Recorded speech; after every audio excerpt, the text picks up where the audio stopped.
اعوذ باللہ من الشیطان الرجیم، بسم اللہ الرحمن الرحیم۔ توکلت علی الحی الذی لا یموت افوض امری الی اللہ ان اللہ بصیر بالعباد وما توفیقی الا باللہ۔ بحث جو آج سے شروع کرنے لگے ہیں وہ کتاب مبادئ النحو جلد 4، اس کا ہم آپ کی خدمت میں مباحثہ کریں گے۔ کتاب کا نام ہے مبادئ النحو جلد 4۔ تو کتاب کو شروع کرنے سے پہلے چند ایک نکات عرض کرنا چاہتا ہوں۔ پہلا یہ ہے کہ صرف و نحو یا مثلاً عرض کروں ادبیات کا مقام کیا ہے، جائیگاہ کیا ہے، اس کی اہمیت کیا ہے۔ تو اصلی ہدف جو ہے ادبیات کا وہ دو چیزیں ہیں۔ نمبر اول یعنی پہلے نمبر پر وہ یہ ہے کہ قرآن اور حدیث کو سمجھنا ہے۔ معارف اسلامی قرآن و حدیث کو سمجھنے کی چابی کا نام یہی قواعد عربی ہے، صرف و نحو ہے۔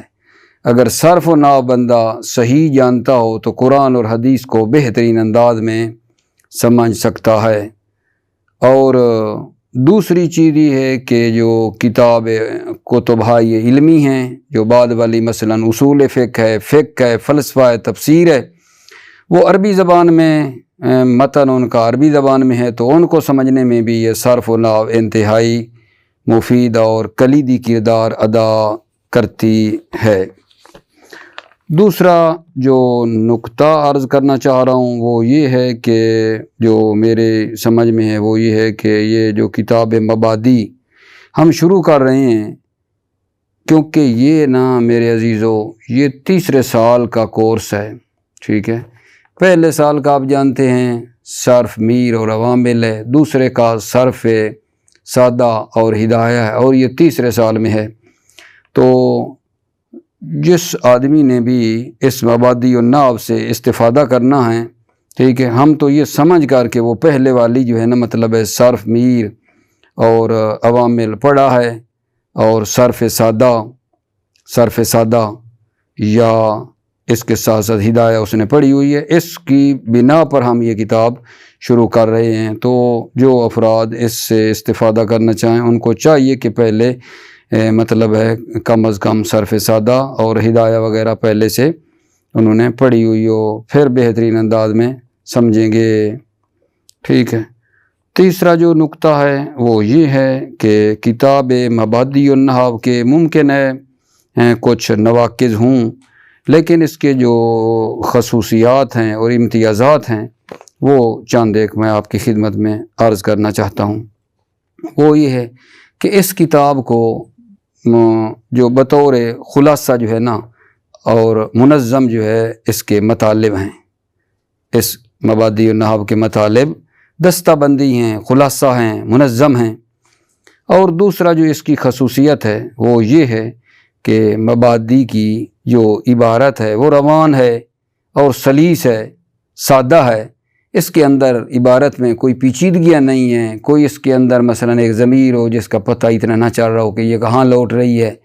ورنہ آپ دیکھیں لوما میں یا باقی جو بڑی مراحل والی کتابیں ہیں، بعض اوقات ایک ضمیر سمجھ میں نہ آئے تو مطلب سارا بندے کا گم ہو جاتا ہے، سمجھ ہی نہیں آتا۔ اس طرح کی پیچیدگیاں اس عبارت کے اندر نہیں ہیں، عبارت روان ہے، سادہ ہے۔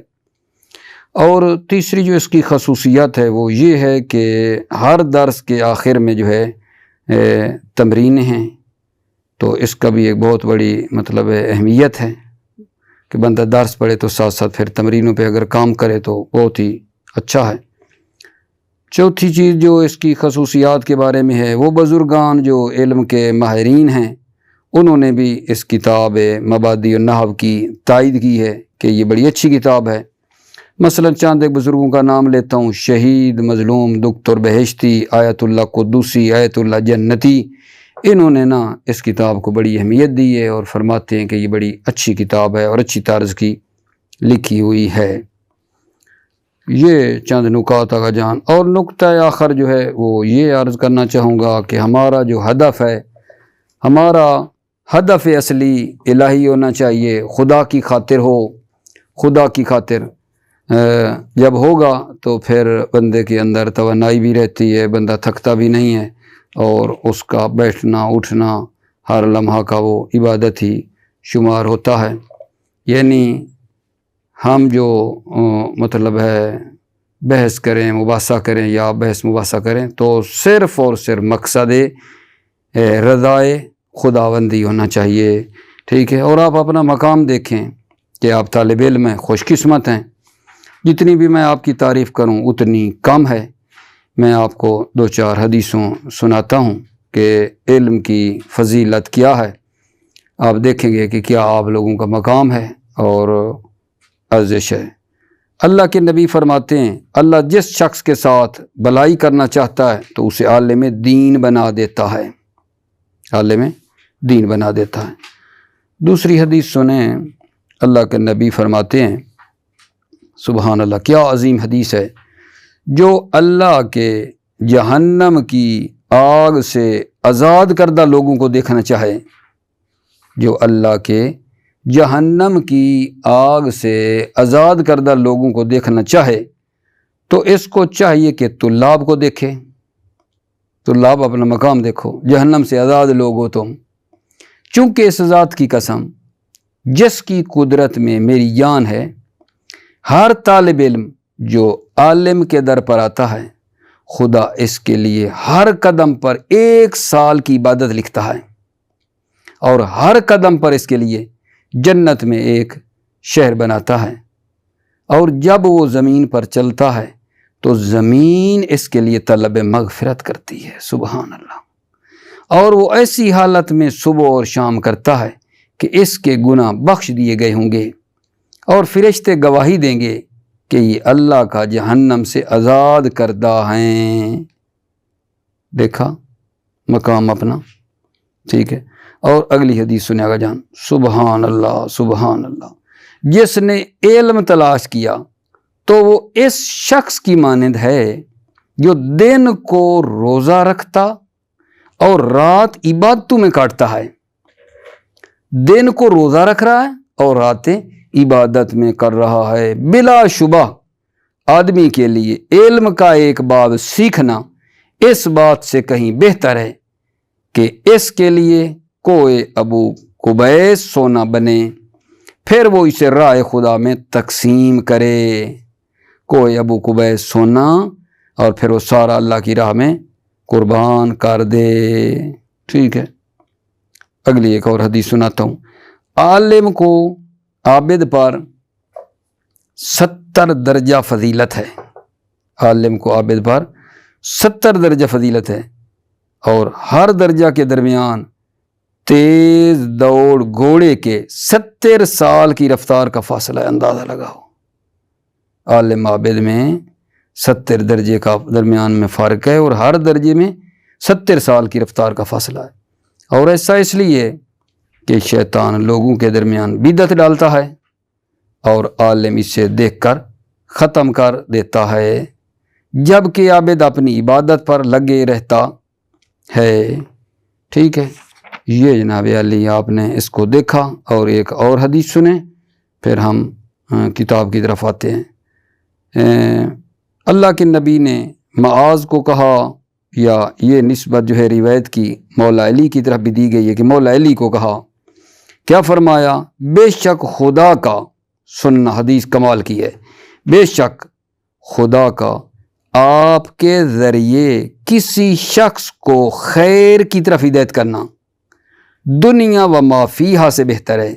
یعنی آپ کسی بندے کو خیر کی دعوت دیتے ہیں، ہدایت کی دعوت دیتے ہیں کسی شخص کو، تو یہ ایک کو دعوت دینا دنیا میں اور جو کچھ دنیا میں ہے اس سے بہتر ہے، ٹھیک ہے۔ اللہ تعالیٰ سے امید کرتا ہوں کہ ہمیں اپنا خالص اور مخلص بندہ بنانے کی توفیق عطا فرمائے، اور اللہ تعالیٰ ہم پر راضی ہو جائے۔ اب ہم کتاب مبادئ النحو کو شروع کر رہے ہیں، قربتاً الی اللہ۔ توجہ فرمائیے میرے عزیزو، آپ بھی انشاءاللہ باوضو ہوتے ہوں گے، جب بھی مطلب درس بحث پڑھا جائے تو آدمی جو ہے علم نور ہے، اور وضو کے ساتھ جو ہے نہ شروع کرنا چاہیے اور قربتاً اللہ کی نیت جو ہے کر کے بیٹھے، تاکہ جو ہے ہمارا یہ درس پڑھنا عبادت شمار ہو۔ میرے عزیزو، اب آ جاتے ہیں کتاب کی طرف۔ کتاب جو ہے مبادئ النحو میں پہلا جو اس کی طریقہ کار ہے، انہوں نے سوال بنائے ہیں جناب، سوال کا جواب ہے، سوال کا جواب ہے، بڑی اچھی روش ہے۔ انشاءاللہ حقیر فقیر سراپہ تقصیر جو آپ کی خدمت میں ہے، یہ کوشش کروں گا کہ ہر سوال کا پہلے خلاصہ بیان کر دوں۔ جب ہر سوال کا خلاصہ ہو جائے گا تو پھر اس کا عبارت سے ترجمہ ہو جائے، پھر دوسرے سوال میں کیا کہنا چاہتے ہیں خلاصہ ہو جائے، پھر اس کا ساتھ ترجمہ ہو جائے۔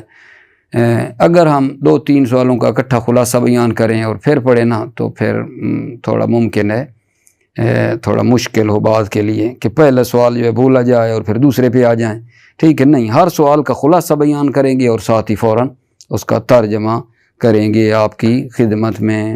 لطفاً میرے عزیزو توجہ فرمائیے۔ دیکھو، بسم اللہ الرحمن الرحیم۔ موضوع النحو، پہلا سوال ہے آقا جان، ان ای شیء یبحث النحو، ان ای شیء یبحث النحو، نحو کس چیز کے بارے میں بحث کرتی ہے؟ تو عرض خدمت ہے کہ نحو 3 چیزوں کے بارے میں بحث کرتی ہے۔ نمبر 1، کلمات کی ترکیب کے بعد کلمات کے آخر کے حالات کے بارے میں بحث کرتی ہے، کلمات کے آخر کے حالات کے بارے میں بحث کرتی ہے کہ مثلاً اس کا آخر جو ہے مرفوع ہے، منصوب ہے، مجرور ہے۔ اور نمبر 2، جملہ میں مفردات کی جگہ کے بارے میں بحث کرتی ہے، جملہ میں مفردات کی جگہ کے بارے میں بتاتی ہے کہ یہ جو مثلاً کلمہ ہے، یہ فاعل ہے، یہ مفعول ہے، ٹھیک ہے؟ یعنی مفرد کی یہ جگہ کیا ہے، یہ مبتدا ہے، خبر ہے، فاعل ہے، یہ مفعول بن رہا ہے، ٹھیک ہے؟ یہ بتاتی ہے۔ اور نمبر 3 یہ ہے کہ مفردات سے جملہ سازی کرتی ہے کلام عربی صحیح کے مطابق۔ تو پہلا سوال کیا ہوا جی، نحو کس چیز کے بارے میں بحث کرتی ہے؟ نحو 3 چیزوں کے بارے میں بحث کرتی ہے۔ نمبر 1، ترکیب کے بعد کلمات کے آخر کے حالات کے بارے میں، اور جملہ میں مفردات کی جگہ کے بارے میں۔ نمبر 3، مفردات سے جملہ بنانے کے بارے میں کلام عربی صحیح کے مطابق یہ بحث کرتی ہے۔ یہ ہے آقا جان اس سوال کا خلاصہ۔ اب آؤ عبارت سے، بسم اللہ الرحمن الرحیم۔ موضوع النحو ان ای شیء یبحث النحو، نحو کس چیز کے بارے میں بحث کرتی ہے؟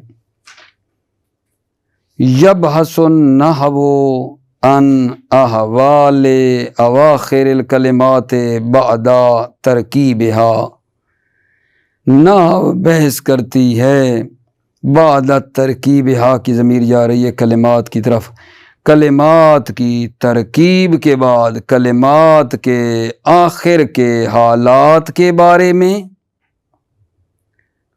وا عطف ہو رہا ہے پیچھے، وا ان موقع المفردات فی الجملہ، جملہ میں مفردات کی جگہ کے بارے میں۔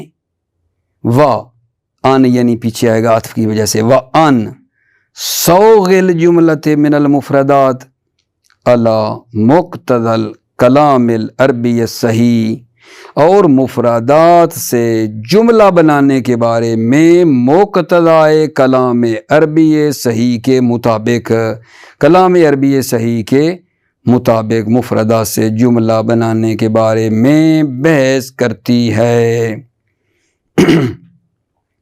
دوبارہ کا جان ایک مرتبہ پڑھ لیں یبس النحو ان احوال اواخر الکلمات، احوال حال کی جمع ہے، اواخر آخر کی جمع ہے، کلمے کی جمع کلمات ہے، بعد ترکیبہا، یبس النحو ان احوال اواخر الکلمات بعد ترکیبہا، نحو بحث کرتی ہے کلمات کی ترکیب کے بعد کلمات کے آخر کے حالات کے بارے میں، کہ مثلا مرفوع ہے منصوب ہے، وَأَن موقع المفردات فی الجملہ، اور جملہ میں مفردات کی جگہ کے بارے میں، کہ مثلا اس کی جگہ فاعل ہے، مفعول ہے، مبتدا ہے، خبر ہے، کیا ہے، اور پھر پیچھے عطف کر کے آنا وَأَن آئے گا، لگا ہوا نہیں لیکن لگانا ہے، صوغ الجملۃ من المفردات، مفردات سے جملہ سازی کے بارے میں، علی مقتضی کلام العربی صحیح، کلام عربی صحیح کے مطابق مفردات سے جملہ کے بنانے کے بارے میں بحث کرتی ہے۔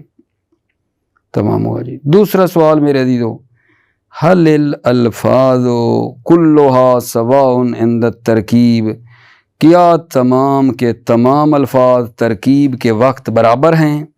کیا تمام الفاظ ترکیب کے وقت برابر ہیں؟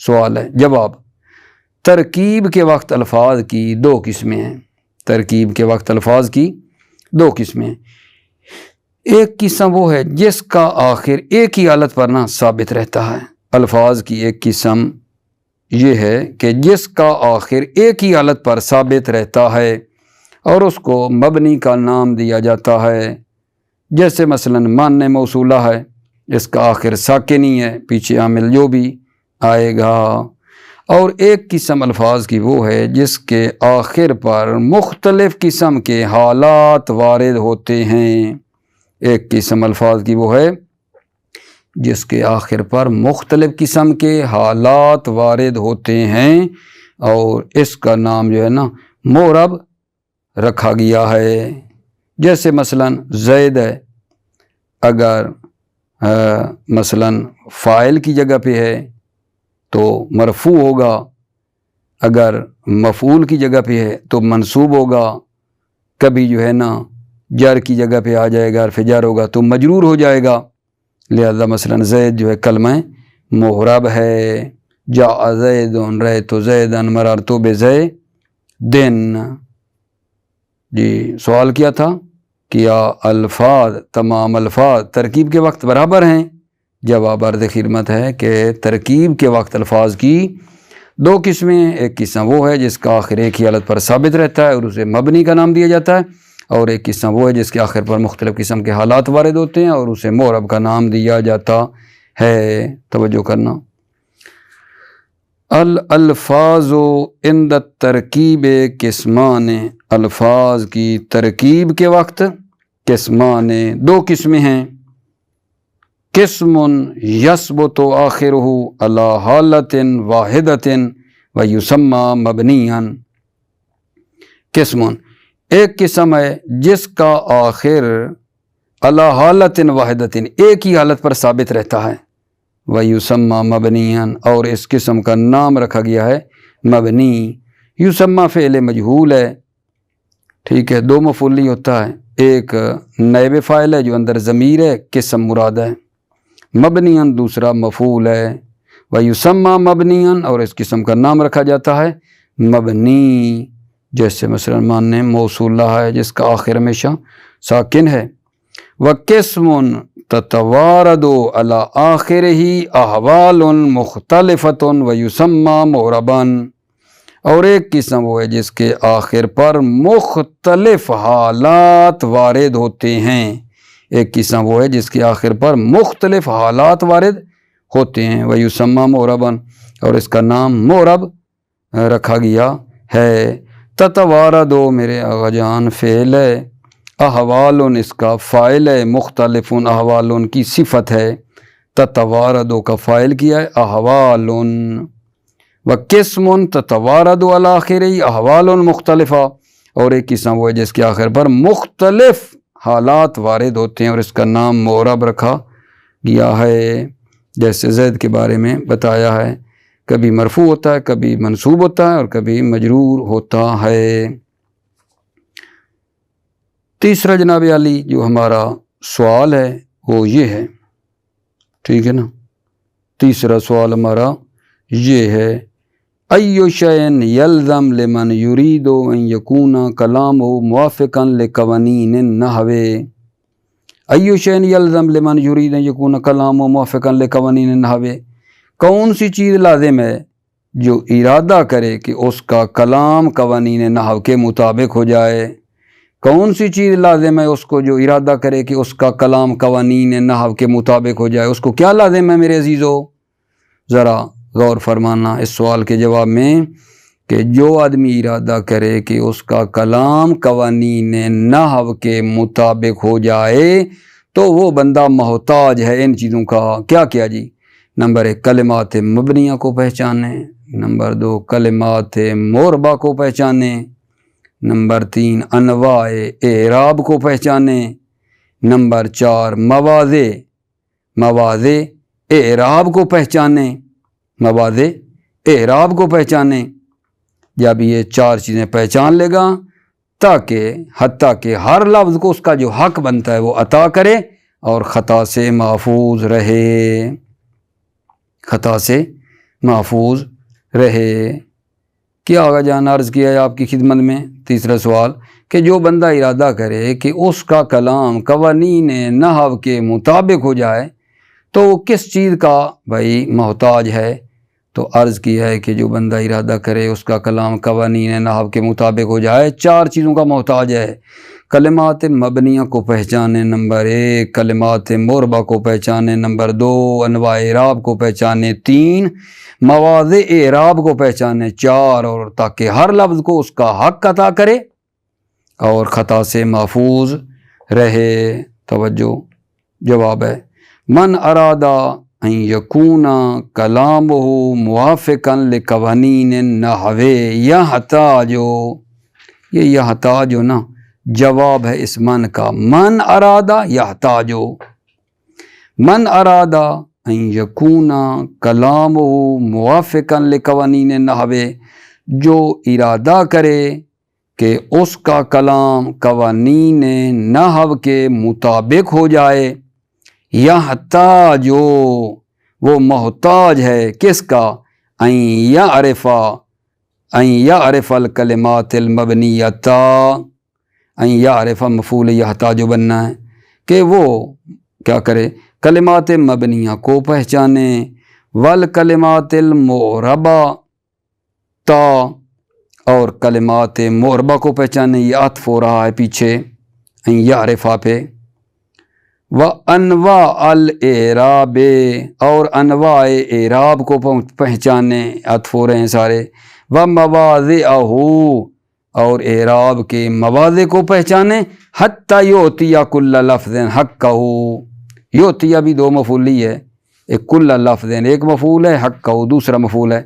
حتی یؤتی کل لفظ حقہ، حتیٰ کہ ہر لفظ کو اس کا حق عطا کرے۔ وَيَسْلُمُ مِنَ الْخَطَا، اور خطا سے سالم رہے، یسلم من الخطا، اور خطا سے سالم رہے۔ اگلا جناب علی جو سوال نمبر ہے 4 وہ دیکھو نا، وہ کیا ہے؟ ما ہی القواعد التی تعرفنا حالت آخر کل کلمت من الکلمات المبنیہ، کیا قواعد ہیں جن کے ذریعے کلمات مبنیہ کے ہر کلمے کی آخری حالت کو پہچانتے ہیں؟ سوال کیا ہے جی، کلمات مبنیہ کے ہر کلمے کی آخری حالت کو پہچاننے کے کیا قواعد ہیں؟ کلمات مبنیہ کے آخر کو پہچاننے کے کیا قواعد ہیں؟ جواب میں فرماتے ہیں آقا جان کوئی قاعدہ نہیں ہے، کلمات مبنیہ کو پہچاننے کے لیے کوئی قاعدہ وضع نہیں ہوا ہے۔ تو پھر سوال جی پھر کیسے پہچانے؟ میرے عزیزو 2-3 طریقے بتا رہے ہیں۔ فرماتے ہیں کلمات مبنیہ کے آخر کو پہچاننا جو ہے کیا اس کے اوپر حرکت ہے؟ وہ سماعی ہے، سماعی ہے۔ اور دوسرا طریقہ یہ ہے کہ کتب صحیحہ اور لغت کی کتابوں سے جو نقل ہوا ہے اس سے پتہ یہ چل جائے گا۔ فائدہ میں البتہ یہ بھی بتا رہے ہیں کہ مشکل بھی نہیں آقا جان، کلمات مبنیہ کو پہچاننا مشکل بھی کوئی نہیں ہے۔ کیوں؟ اولاً کہتا ہے کہ یہ کلمات مبنیہ معرب کی نسبت بہت تھوڑے ہیں، قلیل ہیں، کلمات مبنیہ معرب کی نسبت تھوڑے ہیں۔ ثانیاً یہ کہ ہم نے کلمات مبنیہ میں جو مورب ہیں، ٹھیک ہے، کلمات مبنیہ جو ہیں، معذرت، کلمات مبنیہ جو ہیں ان کو ہم نے مورب اور مبنی کی بحث میں کیا کر دیا جان؟ ذکر کر دیا ہے۔ سوال کیا تھا کہ کلمات مبنیہ کے ہر کلمے کی آخری حالت کو پہچاننے کے کیا قواعد ہیں؟ جواب ہے کوئی قاعدہ نہیں ہے۔ تو پھر کیسے پہچانے؟ سوال جی سماعی ہے اور کتب صحیحہ سے جو نقل ہوا ہے اس سے پہچانتے ہیں اور لغت کی کتابوں سے پہچانتے ہیں۔ علاوہ بر اس کے کلمات مبنیہ کو پہچاننا مشکل بھی نہیں ہے۔ کیوں مشکل نہیں ہے؟ کیونکہ مورب کی نسبت یہ بہت ہی تھوڑے ہیں، اور دوسرا ہم نے کلمات مبنیہ میں سے جو مشہور ہیں ان کو باب مورب اور مبنی میں ذکر کر دیا ہے۔ توجہ، لم توضع قواعد لتعریف حالت آخر کل کلمت من الکلمات المبنیت۔ لم توضع قواعد وضع نہیں ہوئے ہیں، کس کے لیے؟ لتعریف حالت آخر کل کلمت من الکلمات المبنیہ، کلمات مبنیہ میں سے ہر کلمہ کے آخر کی حالت کو پہچاننے کے لیے کوئی قواعد وضع نہیں ہوئے ہیں۔ پھر وہ سوال ہے جی کیسے پھر پہچانے؟ وَإِنَّمَا يَتَوَقَّفُ، انما کلمہ حصر ہے، وَإِنَّمَا يَتَوَقَّفُ ذَلِكَ عَلَى السِّمَاعِ مِنْ أَفْوَاهِ الْعَارِفِينَ وَالنَّقْلِ مِنَ الْكُتُبِ الصَّحِيحَةِ وَالْمَعَاجِمِ۔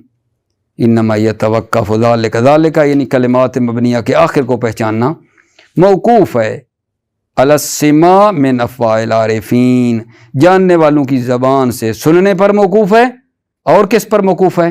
والنقل من الکتب الصحیحہ، کتب صحیحہ کی نقل پر موقوف ہے، والمعاجم، معاجم جمع معجم کی یعنی کتب لغت سے نقل پر موقوف ہے۔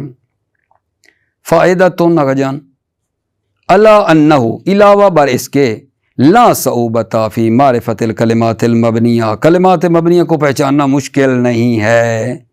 کیوں مشکل نہیں ہے؟ اولا لانہا قلیلۃ جدا بالنسبۃ الی الموربہ، اولا لانہا کی ضمیر جاری کلمات مبنیہ قلیلۃ جدا اور واقعاً بہت تھوڑے ہیں موربہ کی نسبت، وثانیاً لأننا ذکرنا اشارہ فی باب الاعراب والبناء، ثانیاً ہم نے کیا کیا؟ ذکر کیا اشارہ، ہا کی ضمیر کلمات مبنیہ میں جو مشہور ہیں ان کو ہم نے باب مورب اور مبنی میں ذکر کیا ہے۔ ٹھیک ہو گئے میرے عزیزو؟ اس کے ساتھ جو اگلا سوال ہے 5واں، وہ انشاءاللہ میں اگلے درس کے ساتھ ملا لوں گا۔ موفق رہیں، مؤید رہیں میرے عزیزو، سلامتی ہو آپ کی۔ السلام علیکم ورحمۃ اللہ وبرکاتہ۔